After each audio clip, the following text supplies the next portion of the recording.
Plus de 240 milliards de dollars d'échanges ont été déterminés. Nous apprécions beaucoup cela. Cette année, nous commémorons le 75e anniversaire de nos relations diplomatiques. C'est pourquoi M. Xi Jinping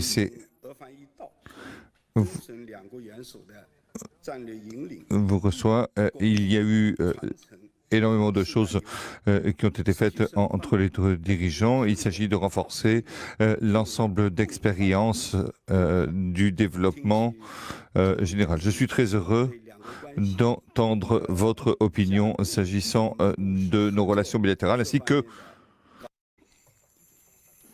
de la manière dont va se développer donc notre travail, nos relations pratiques. Monsieur le Président, moi aussi je suis très heureux de notre rencontre et de discuter des questions d'actualité au niveau bilatéral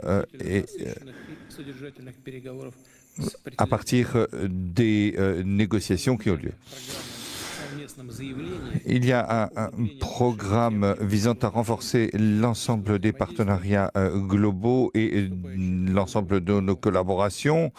En entrant dans une nouvelle époque de nos relations, nous allons relever des défis et des orientations à long terme dans l'ensemble des relations sino-russes.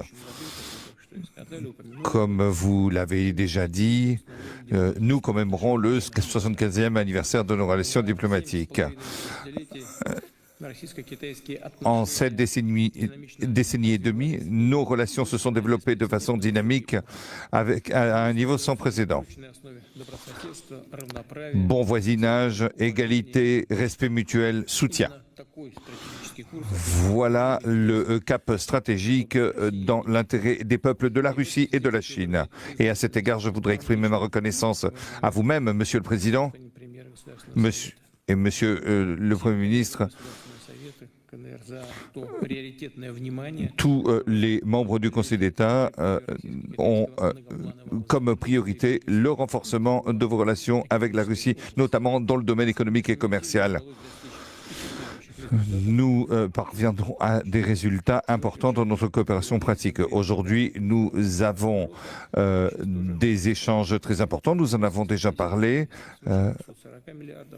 Plus de 240 milliards de dollars. C'est très important et cela a beaucoup augmenté ces 5 dernières années. Les domaines clés sont l'énergie.